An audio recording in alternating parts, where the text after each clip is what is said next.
Kayaknya kita harus jelasin dulu. Jadi di sini kamu itu kayak aware di scholarship Oh ya, atau oke. segala macam sebelum aku mulai langsung ke Aku lebih ke pertanyaannya. background aku ini Iya, iya, siapa iya. dan kenapa aku di sini Benar-benar. kali ya. Jadi Ya. sebenarnya nama aku Adini untuk yang nggak tahu karena aku nggak nyebutin nama di social media. Ya. Panggil aja Adini.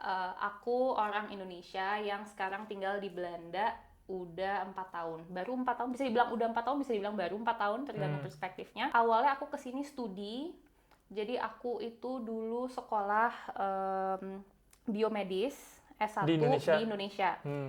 Pas aku kuliah biomedis di Indonesia itu, aku udah kepengen nih S2. Oke. Akhirnya aku kerja dulu sebentar di Indonesia, lalu aku S2 lah ke Belanda. Kerja dulu di Indonesia. Jadi kayak Sempet kerja S1 dulu. lulus, terus kerja, Betul, terus somehow apply betul, scholarship ini. betul. Oke. Intinya ya, esensi dari ini semua adalah aku kuliah S1, udah pengen S2, tapi nggak kesampaian untuk langsung, jadi kerja dulu. Oke. Akhirnya puji syukur kesampean, aku Ya. kesini S2 dengan beasiswa, terus sekarang lanjut kerja di sini. Kalau boleh tahu S1-nya di Indonesia, universitasnya di mana, negeri, swasta, ngaruh nggak tuh? Kan Ya, orang-orang kan juga kayak ngiranya, oh cuma yang kuliah di UI, ITB doang nih yang bisa masuk ke Belanda gitu nih. betul, itu Betul, tidak jadi ngaruh. Nggak, oh, betul oh, perspektif orang, oke. betul perspektif orang seperti itu, tapi itu tidak ngaruh ya, Oke. teman-teman. Itu sangat tidak ngaruh karena mungkin mayoritas dari kalian, mungkin kamu juga nggak tahu namanya Iya, apa, iya. itu I3L. I3L? Itu kan Nggak tahu. Indonesia International Institute for Life Sciences. Oke. Dia baru ada, dia buka angkatan pertama itu tahun 2014 dan aku 2015. Jadi aku angkatan kedua. Even aku masuk pun belum ada alumni. Oke. Aku Jadi juga nemu di kuliahmu Google. di Indonesia ini termasuk program I3L tadi? Iya, jadi Oke. dia aja baru diakui universitas tuh tahun ini. Sebelumnya dia institut kan. Iya, iya, iya. Jadi aku Sorry. Ini nama universitasnya? namanya nggak tahu kan? Nggak tahu. Iya, Aku kira tadi kayak, oh, aku lagi kuliah dan ini ada program I3L, aku termasuk program ini. Ternyata nama universitasnya I3L di Indonesia. Iya, nggak Oke. tahu kan? Iya, nggak Jadi tahu. sekarang sih udah lumayan lebih banyak yang tahu ya, karena dia udah dari 2014, lulusannya udah banyak. Kayak misalkan aku kesini ngomong aku dari I3L, oh jadi Iya. tahu ada I3L, pokoknya word of mouth dan lain-lain. Iya. Tapi zaman dulu aku tuh benar-benar nggak ada yang tahu. Iya, kalau dipikir-pikir kan kayak kredibilitasnya juga baru, orang-orang kan pasti skeptisnya tinggi kan. Belum kayak, ada akreditasinya. Selama aku di sana itu baru proses akreditasi. belum ada akreditasinya, tapi udah bisa ngasilin orang yang keterima scholarship di Belanda. Betul, tapi itu jadi lebih tergantung orangnya masing-masing, bukan institusi Iya. alma maternya di mana. Menurut Interesting. aku begitu. Soalnya skeptisnya orang kan selalu kayak, ya kuliahnya cuma di sini, gimana bisa dapat beasiswa gitu ya Iya. kan? Itu tidak benar ya, tidak benar. Aku bukti nyata bahwa itu. Ada harapan berarti ya buat orang-orang. Menarik, itu pertama kali aku dengar. Oh ya? Iya, pertama Iya. kali. Biasanya soalnya yang next podcast aware di scholarship juga itu orang ITB. Jadi aku ngerasa kayak, Oh, ya emang pinter gitu ya. Iya. Ya aku nggak ngomong orang lain nggak pinter, tapi kan masuk ITB kan susah banget kan. udah jelas gitu. Udah jelas ya. Berarti dia kayak- emang dari dulu pinter, akademisi iya. ya, benar. Kalau gini kan berarti ngasih tahu ke orang-orang kalau opportunity-nya itu nggak ke scope cuma di universitas-universitas ternama doang Enggak. gitu.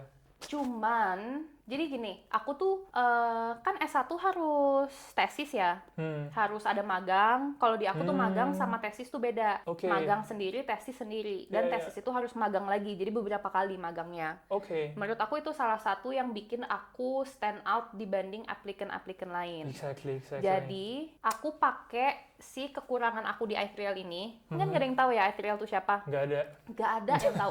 Kalau misalkan aku apply magang di dulu namanya apa sih, LIPI ya, Kurang tahu. lembaga yang sekarang jadi BRIN atau pokoknya di ya Eijkman, udahlah. pokoknya di bidang Yang- aku tempat riset ternama segala gitu macam lah. ternama di Indonesia, aku nggak akan keterima, aku nggak akan kalah dengan orang ITB, orang UI, orang iya, IPB, orang semua itu semua aku akan kalah. Interesting. Jadi aku daftarnya ke luar negeri Oke. karena orang di luar negeri nggak tahu. Iya sih. Ya selama standarnya udah nge-follow internasional segala macem, Betul, mereka nggak begitu mandang nama sih itu enggak, betul Iya, sekali iya. gitu.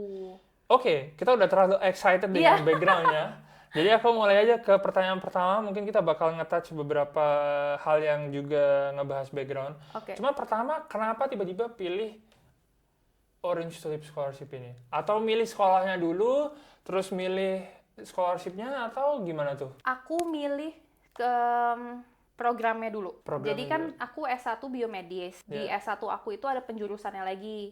Mhm. Pas zaman aku itu penjurusannya lagi mau infectious disease atau tumor biology. Nah, aku pilih tumor biology nih. Jadi aku udah dalam dunia biomedis itu udah lumayan menjurus kan. Oke. Jadi aku pengen mencari S2 yang lebih menjurus lagi. Oke. Berarti aku cari yang jurusannya tumor biology nih. Oke. Aku cari-cari kebanyakan di dunia Mhm. itu sama kayak S1 aku, biomedical science, tapi bisa ambil track onkologi atau si tumor biology itu, atau tumor biology and stem cell, cancer biology and stem cell, pokoknya nggak spesifik ke onkologi itu sendiri. Ini Oke. disclaimer pada saat aku mencari tahun 2017. Ya, ya. Jadi aku udah tahu nih aku pengen S2 pas aku kira-kira tahun kedua, tahun ketiga kuliah Ya, ya. S1. Terus aku nemu cuman 2 program. 2 universitas yang ngasih program ini.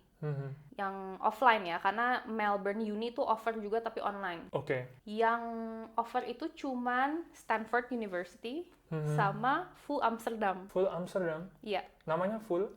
VU, Vrije Universiteit Amsterdam. Oh, ya, ya. Vrije Universiteit Amsterdam. Oke. Yang apply cuma 2 itu. Kicep dong aku apply ke Stanford, siapalah Iya, aku gitu kan. Iya, iya, Kayak iya. wah, gila Bukan nih. anak ITB nih. Bukan anak itu, bukan anak UI, siapalah aku. Iya, iya, Terus iya. emang aku dari dulu tuh bukan tipe yang ngejar beasiswa. Oke. Jadi aku udah Ya udahlah, lumayan emang pengen aja nambahin pengen S2 akademik. dan Oke. kalau nggak dapet, misalkan kalau uangnya nggak sampai ya udah, tapi kalau sampai ya udah dong, bisa Iya, iya. berangkat gitu. Cuman pengen S2-nya ada, tapi bukan yang kayak aku harus S2 habis itu harus beasiswa ini tuh enggak. Oke, oke. Agak ngasal juga anaknya, mungkin Iya, kelihatan iya. dari Instagram aku Ya, ngasal.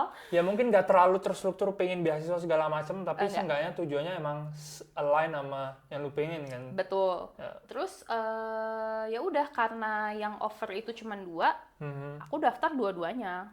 Oke. Aku nggak expect keterima Stanford, tapi ya nothing to lose kan. Worst Iya. case scenario-nya nggak keterima, ya Iya, udah gitu. apply aja, Apply ya kan? aja gitu. Mental aku juga dari dulu apply aja. Apply aja ya. Soalnya kan best case scenario-nya keterima, worst case scenario-nya nggak keterima. keterima. Uji sama aja kalau nggak apply gitu Iya. kan. Jadi ya udah apply Kecuali aja kalau semua. best case-nya keterima, worst case-nya tiba-tiba meninggal. Ya, itu baru- jangan apply, itu mikir gitu. Nggak mau meninggal, ya ampun Tuhan, tolong. Kalau worst case-nya cuma nggak keterima kan ya Ya udah sih, udah, apply iya aja. kan? Ya, Apply ya. aja, karena kalau aku ngobrol sama orang tuh kan, iya ntar nggak keterima. Ya, kenapa? Ya kenapa kalau nggak keterima? At least lu udah coba apply, lu Iya, tahu iya. prosesnya kayak apa gitu Itu kan. mindset yang harus dipunya orang-orang sih. Kayak, Apply guys. orang kalau nggak keterima juga nggak keterima, udah. Iya, ya Bukan udah. tenggelam, bukan kena. Bukan, Iya. ketolak. Iya ketolak, sedih. Tapi kalau kamu udah pernah ketolak 50 kali, nah udah Nggak ada bantal rasa. aja. Iya, iya. Gitu. Nah terus Oke. ya udah, di VU aku keterima tahun 2020. Harusnya aku lulus kuliah tuh 2019. 2020 pengen berangkat.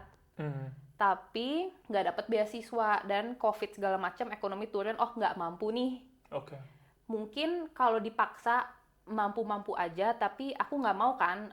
Program aku kan 2 tahun. Aku nggak mau nih ternyata ntar tiba-tiba tengah jalan aku harus drop out karena nggak mampu lanjutin. Aku pengen Iya, iya. udah ada plan secure bahwa Iya. 2 tahun itu akan jalan. Oke. Gitu. Jadi sampai tadi karena pengen plan secure tadi, akhirnya stepnya coba cari Ya. financial support, which is opsinya beasiswa ini. Tadinya aku daftar beasiswa juga, tapi nggak keterima beasiswanya. Cuman keterima Daftar beasiswa apa tuh? VUFP. Jadi VUFP itu Oke. dari Dari kampusnya. universitasnya, oke. Vrije Universiteit Fellowship Program. Dia 100% tuition fee waiver tanpa lain-lain. Oke. Cuman tuition fee waiver doang, dan aku nggak dapet tahun 2020 itu. Ya. Terus tadinya kan emang mikirnya bisa bayar sendiri kan, tapi ternyata nggak bisa. Habis dihitung-hitung ulang, wah mahal nih. Oke. Sepertinya nggak nyampe kalau 2 Meskipun tahun. meskipun pakai yang tuition fee waiver gitu tadi Tanpa itu. Soalnya aku oh, nggak kalau dapet. tanpa itu. Ya. Soalnya aku nggak dapet kan. Iya, iya. Ternyata nggak bisa nih. 20.000 nggak sih buat master ya? Atau Zaman aku nggak semal itu. Zaman aku Di FU itu Iya. tahun pertama 15.000, Oke. tahun kedua 16.000, Ya, masih tahun tinggi ketiga sih. 17.000. Ya, itu setahun ya. Dan kuliahnya 2 tahun total. Harusnya programnya 2 Oh, tahun. programnya 2 tahun. Kalau Ya, semua lancar itu 2 tahun. ya total itu 500 sih kalau Iya, belum hidup kan? ya belum hidup. Ya. Harus. Terus udah gitu kan posisinya bapak aku tuh udah pensiun. Terus aku kerja di Indonesia cuma setahun dengan tabungan ya segitu aja gitu kan. Ya. Nggak, mungkin kalau setahun ke depan aman tapi and then Ya, what? Iya, iya. Terlalu riskan lah ya. Terlalu risky gitu. Terus akhirnya stepnya adalah Akhirnya aku defer. apa? Defer ke tahun depannya. Aku Oh, kan oke. ditanya kan, congratulations, you are accepted Oke. into the program. Tapi kan nggak accepted si beasiswanya. Ya. Do you wanna accept, enroll, apa segala macam, apa gimana? Terus aku decline. Alasannya apa di decline? Nggak Oke. punya uang. Iya. Sedih. Ya, aku bilang I don't have enough financial aid gitu. Oke, Terus interesting. ada Ini 2020 berarti ya? 2020. Oke. Terus mereka nanya juga kayak, jadi tuh kalau kita nge-decline offer tuh mereka nanya apa alasannya, terus ada yang bisa kita bantu nggak next time yang bikin kamu mungkin jadi mau. Oh, tanya gitu juga itu? Iya, kayaknya itu emang template pertanyaan mereka aja Iya, kalau iya, ada iya. student yang nggak mau masuk Iya, sana. iya, Karena iya sih. iya gitu. Oke. Ditanya, terus aku bilang, ya kalau ada bantuan dana, it would help a lot. Tahun depannya aku daftar lagi karena aku udah keterima di tahun 2020, aku daftar otomatis udah langsung keterima. Oh, kayak gitu. Iya, udah langsung keterima. Jadi kalau nggak punya duit apply aja, mungkin aja keterima terus nunggu dapat duit baru apply lagi gitu ya. Iya, bisa. Nothing tulus. Terus aku apply lah di situ beasiswa yang lain. Aku cari karena kemarin nggak dapet nih gue.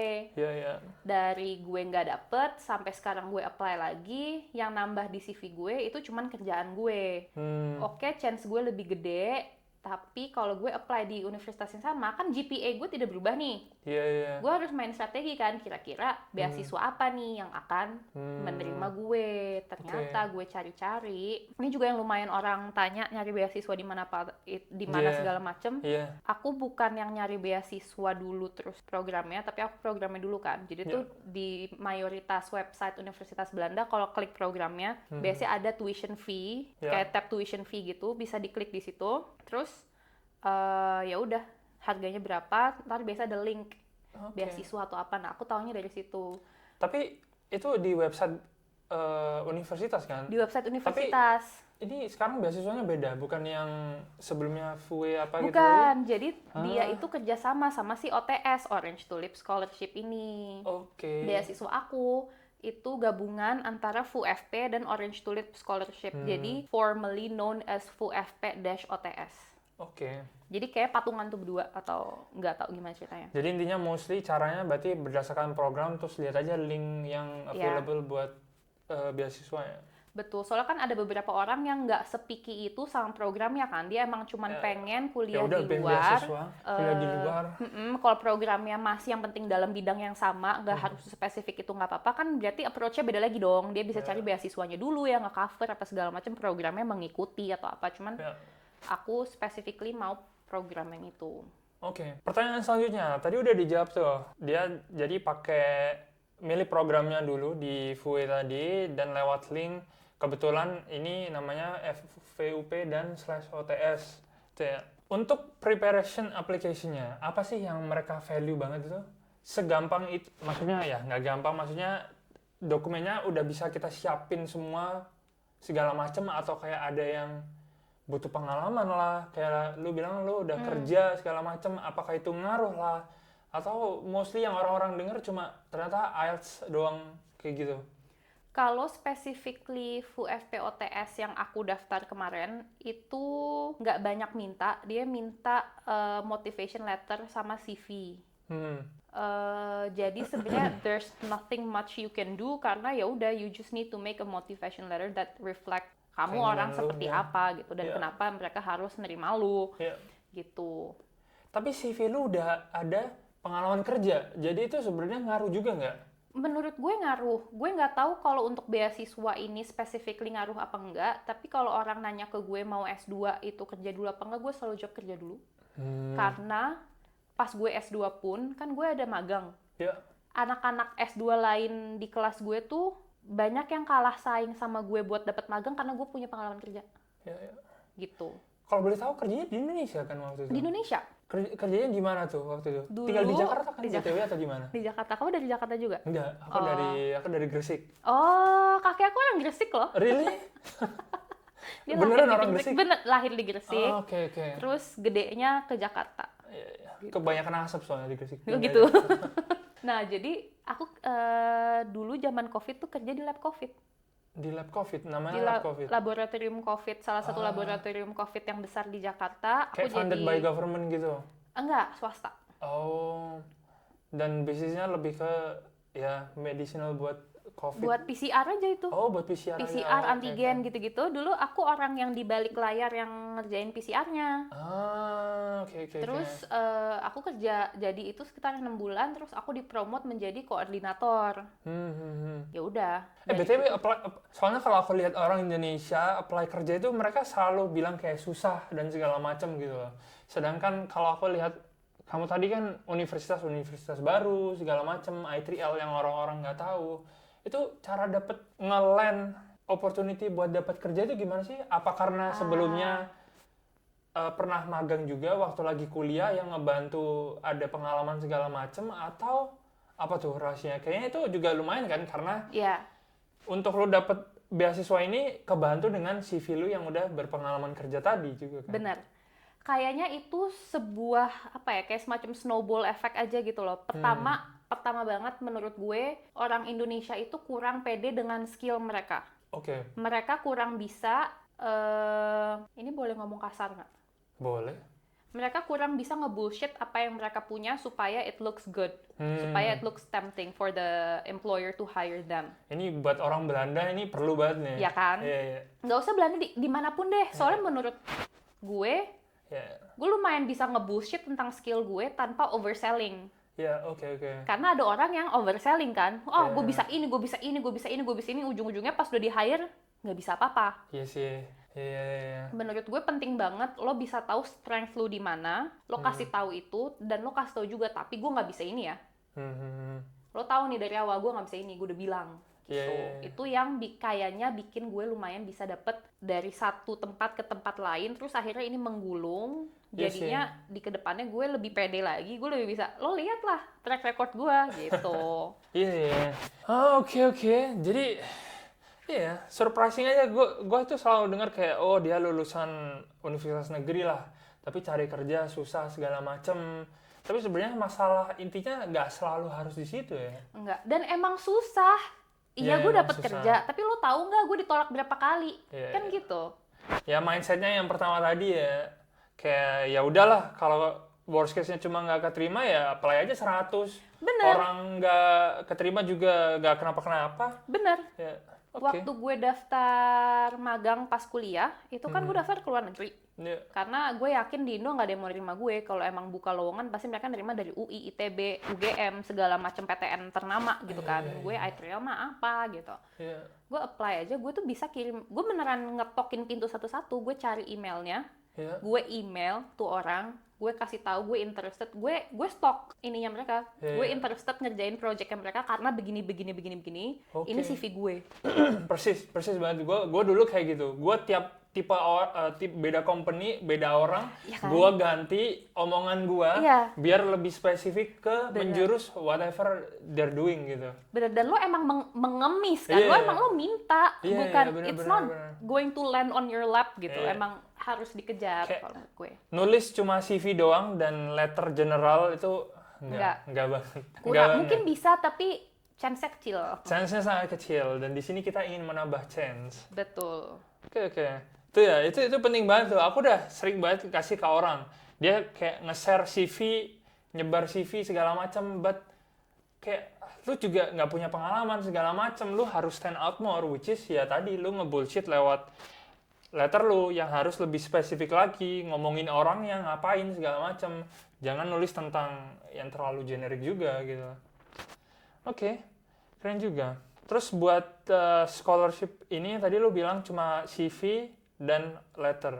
Seinget gue ya, karena Jadi syaratnya Jadi dia sebenarnya itu nggak begitu kompetitif ya? itu nggak tahu ya, nggak tahu berapa Oke. banyak yang daftar Oke. versus yang keterima. Kayak acceptance rate aku nggak tahu. Oke. Tapi lumayan banyak yang keterima angkatan aku. Roughly gitu deh. Kayak dari yang lo tahu kayak berapa orang dapet ini.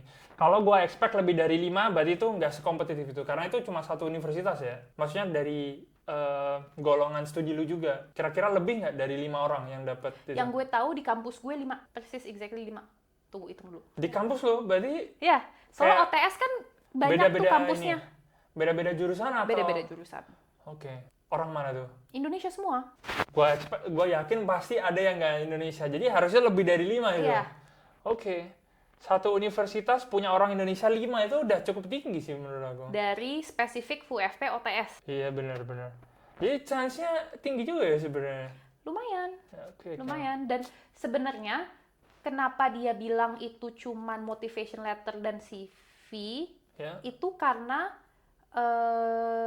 yang ribetnya tuh dari jurusannya. Jadi sebenarnya syaratnya itu motivation letter, CV, dan diterima Admission letter programnya. dari program. Iya. Oke. Nah, sedangkan itu yang banyak ada IELTS, apa segala macam. Kalau Iya, program iya, gue iya. sendiri ada IELTS, interview. Oh pakai interview juga. Pakai interview. Jadi kalau misalkan untuk orang yang tinggal di Belanda, ambil program gue tuh ada tes tertulis. Tapi karena gue nggak di Belanda, itu jadi tesnya oral. Oke. Tes oral, abis itu kita dikasih paper yang udah dipublish punyanya si director programnya. Ya. Kita suruh komen, mampus nggak? Gimana apa yang Jadi disuruh? program director gue itu nge-publish paper dari labnya dia. Tapi itu lu tahu nggak sebelum interview kalau lu bakal ditanya kayak gitu? Tahu, tapi papernya baru dikasih 24 jam sebelumnya. Jadi lo cuma punya waktu 24 jam sebelum lo interview buat baca paper itu dan menganalisa paper itu. Ya. Belum ada ChatGPT ya gitu. Belum. Terus ini masih pakai Skype, belum pakai Zoom.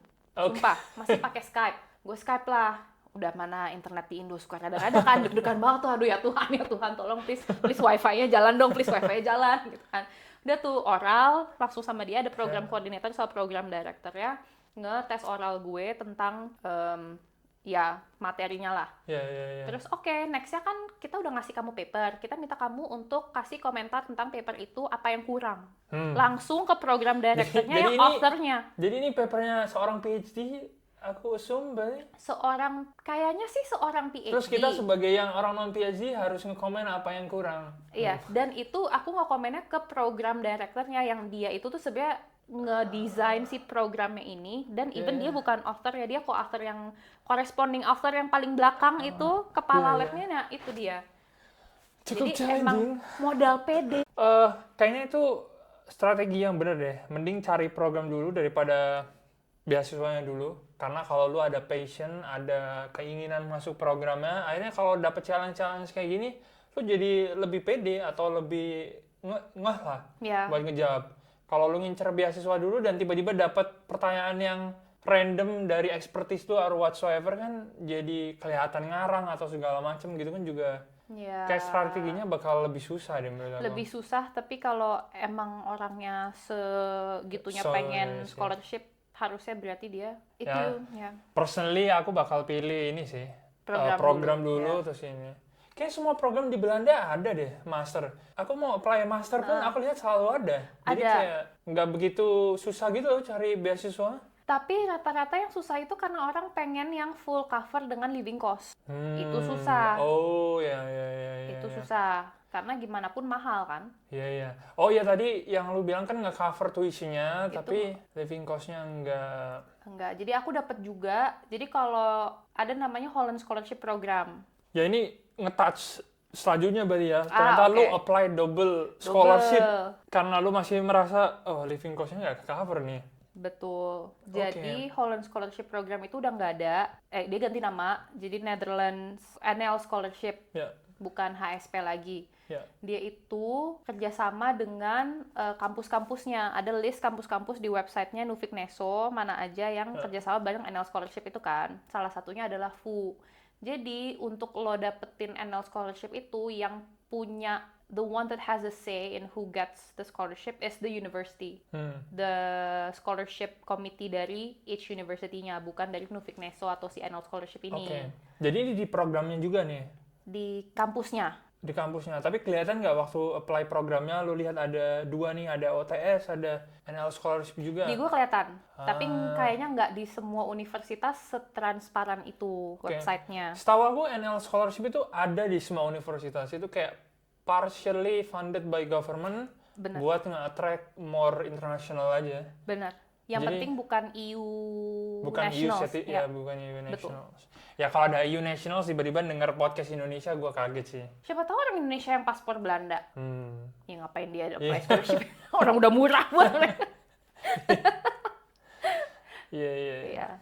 Oke, jadi apply double itu yang Holland Scholarship gimana? Lebih gampang, lebih susah? Itu tergantung kampusnya. Tapi kalau kampus aku, si VU Amsterdam ini gampang banget. Dia cuma ngetik box. Tick box Bingung doang? kan? Jadi ngecentang. Aku sedikit doang. ini dari kayak, hah? Jadi lu keterimanya? Ngecentang doang. Bentar, keterimanya gimana? Orangnya tahu, oh ini dapat nih, gimana tuh? Jadi tuh kalau dari VU itu sendiri, dia syaratnya adalah keterima VU FP.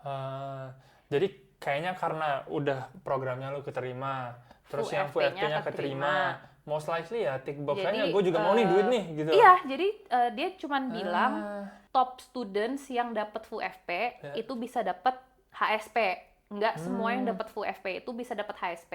Iya. Tapi cuman nggak semua yang dapat HSP itu pasti dapat VU FP.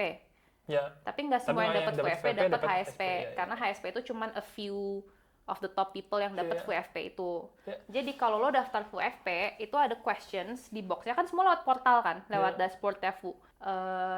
Upload dokumen, isi nama, upload paspor, segala macam itu kan di satu portal. Ya. Abis itu kalau lo daftar VU FP, di bawahnya cuma ada pertanyaan, do you also want to be considered for HSP? Yes. Enak juga ya? Ya.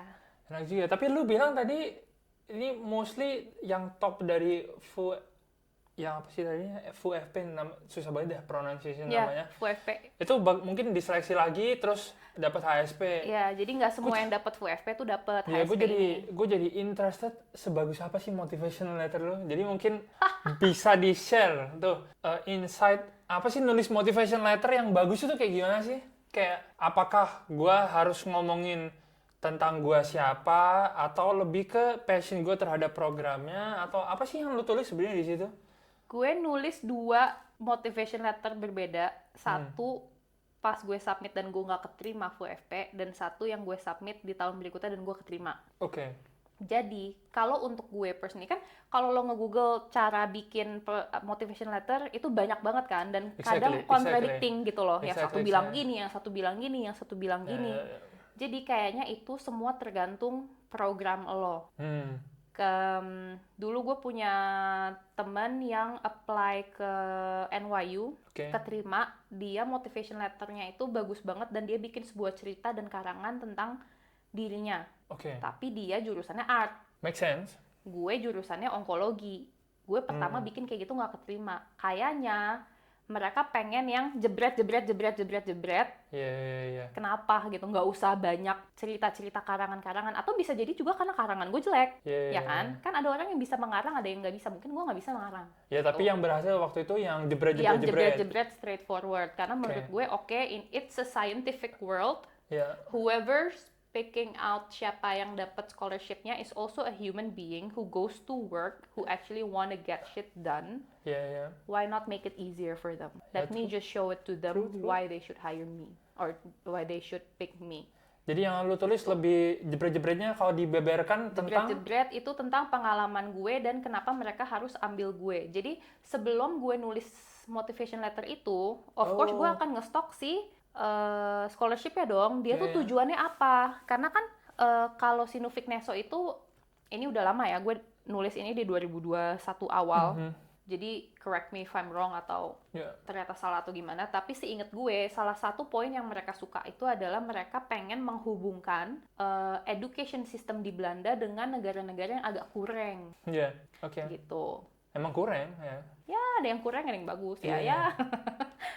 Yang Oke. agak kurang. Nah gue Jadi lu jadilah lihat itu, gue lu masukin. lihat background scholarship-nya tentang apa, yang Iya. diinginkan apa, dan lu pakai itu sebagai strategi. Iya. Lalu sini lu. Karena menurut gue scholarship itu kan sama aja kayak semacam investor mau nge-invest uang ke bisnis. Ngapain dia invest ke bisnis yang dia nggak suka? Ya.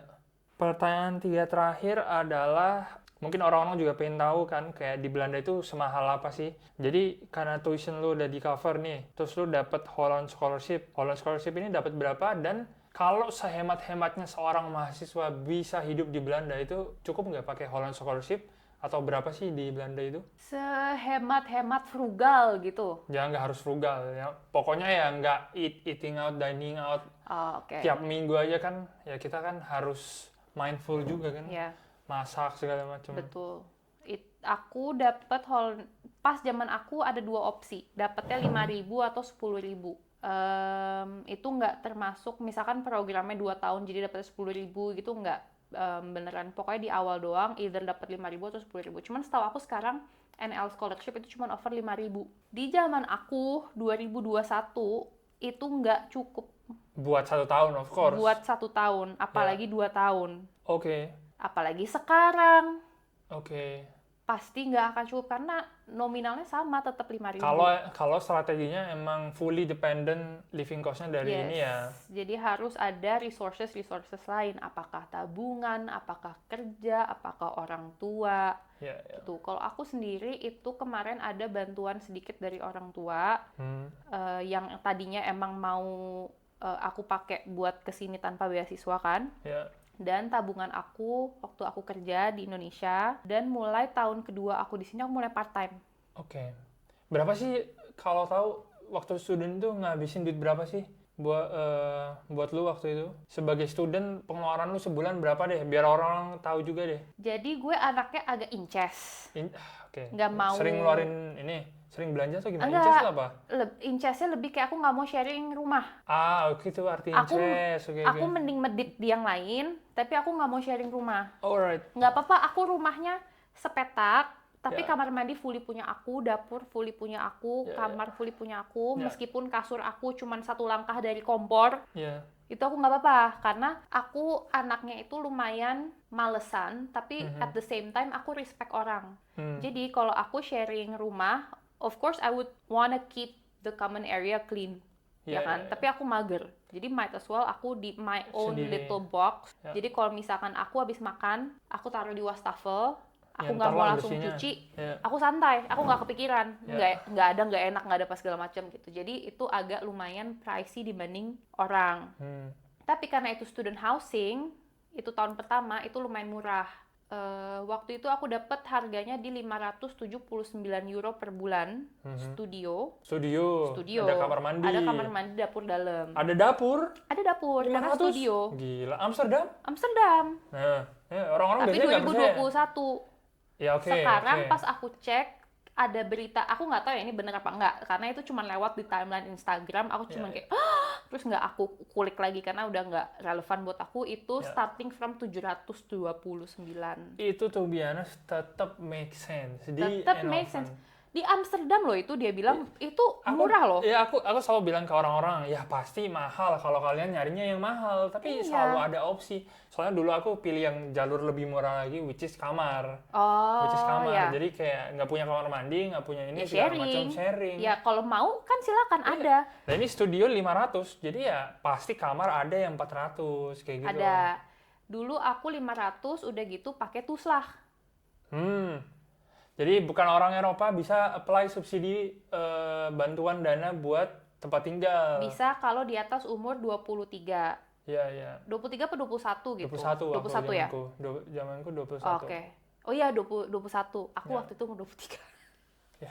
Jadi kayaknya agak keputar-putar. Jadi kalau di atas umur sekian, pendapatannya nggak sampai sekian, dan harga rentnya tidak sampai sekian, itu bisa kan? Pokoknya ada tuh di website-nya, carinya sendiri. Iya, benar.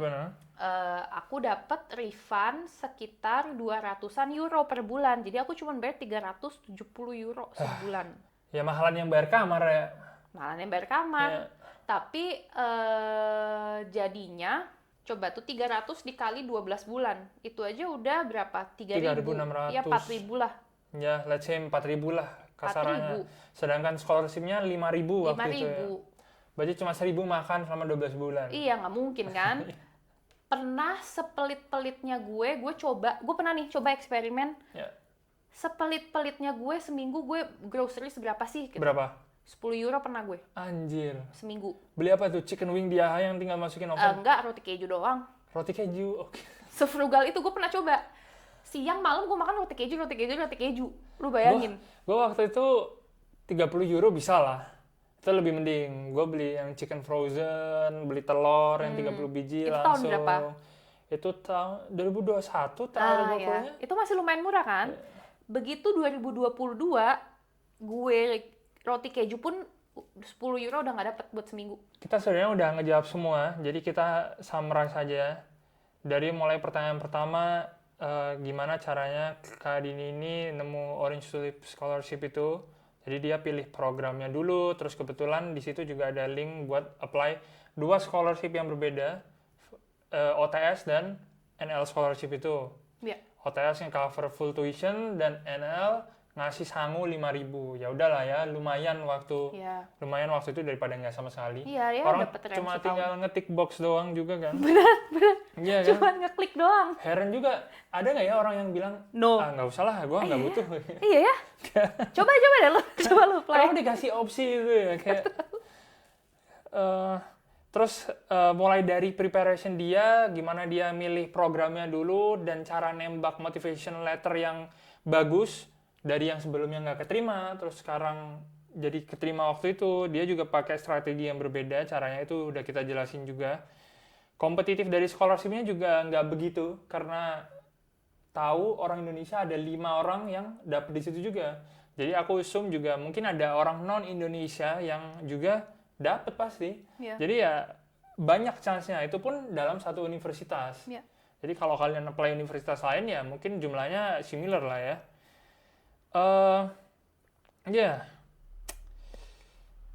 Tadi udah jawab juga, message yang kita harus kasih ke orang Indonesia adalah kalau kalian nggak kuliah di universitas ternama atau segala macam, jangan putus harapan, karena yang paling penting adalah mindset tadi. Kalian jangan takut buat apply, kalau nggak keterima ya udah, strategi apply-nya diubah spesifik berdasarkan program yang kalian terima. Dan di sini tuh nggak lihat nggak lihat kalian lulusan mana. Orang tuh bisa lihat kualifikasinya ya dari waktu kalian ngobrol atau motivation letter kalian segala macam. Itu lebih penting daripada nama universitas. Ya mungkin nama universitas membantu, tapi dalam case ini enggak. Iya kan? Dalam case ini enggak. Seenggaknya itu yang bisa kita ambil. Terus sekarang di sini juga udah kerja. Jadi ya aku yakin kalian juga bisa sebenarnya. Atau ada pesan terakhir yang mau dikasih ke teman-teman kita di Indonesia? Untuk teman-teman yang di Ini Indonesia. closing nih, jadi lu... Ini semua message penting ya, esensinya. Oke. Yeah. Ini kita will be back in 5 hours karena gue mikir dulu. Apa ya? Kalau gue kan juga sempet dapet beberapa message dari teman-teman yang nanya gimana caranya, kok bisa, aduh aku tuh gini tapi. Kalau pesan dari aku juga banyak tapi-tapinya. Yeah. Tapi yang bener nih, ini tapi yang positif yang terakhir. Ini tapi yang positif. Gimana caranya kalian merubah narasi tapi itu menjadi strength kalian? Gitu. Dan bawa itu menjadi opportunity untuk kalian dikasih kesempatan sama orang ini yang mau menginvest duitnya ke kalian. Kalian bisa ngasih apa in return dari si tapi itu, gitu. Contohnya nih dari yang gue dengar ya, oh aku ternyata kuliahnya di I3L nih, nggak ada yang orang tahu. Tapi ternyata di I3L aku dapat magang. Jadi mungkin aku bisa jadiin kesempatan itu buat nge-land sebuah pekerjaan dulu di Indonesia, terus aku coba apply ke Belanda setelah dengan pengalaman tersebut. Kan itu kan mindset-nya jadi berubah kan? Benar. Notion-nya kan bukan kayak, aduh, kuliah gue ternyata nggak begitu ternama nih. Tapi ambil jalannya yang positif, buat ngubah jadi strength kalian. Benar. Atau sesimpel kalau aku boleh ngasih contoh, Ya. aku pas magang di S1 dulu, fokusnya tuh menclok banget. Jadi nggak sesuai dengan S2 aku yang aku ambil. Oke. Jadi di bidang biomedis, tapi aku kesini, terus aku ntar kesini, terus aku kesini gitu, nggak fokus, dan aku bukan expert di situ. Tapi aku bikin narasinya aku ubah. Justru karena aku udah coba ini, aku coba ini, aku tahu aku apply ini tuh karena aku beneran suka gitu. Kayak pokoknya cari narasinya yang mendukung gitu. Ya, itu belajar bullshit tadi. Bener. Ya sebenarnya bukan bullshit, itu Bukan lebih bullshit. lebih bisa ngejual diri aja sih. Bener. Sebenarnya. Ngejual diri yang bener. Jangan jual diri macam-macam guys. Iya. Bisa juga sih di Amsterdam kalau mau. Udah stop. Stop sama gitu. Kalau mau. Ya. Oke. Apakah ada yang lain? Atau kita tutup udah sampai sini? Kayaknya tutup aja udah. Kalau misal ada pertanyaan kan silakan ditanya. Siapa tahu ada part 2. Kalau ada pertanyaan ya tanya yang beneran dapat OTS ini ya guys ya. Jadi ntar kita bakal link Aku ke... ini nggak ada tag di bawah sini. Ada. Oh, ada. Siapa sih? Apa namanya? Stuti Fruity. Iya, apa sih? Terima kasih. Terima kasih.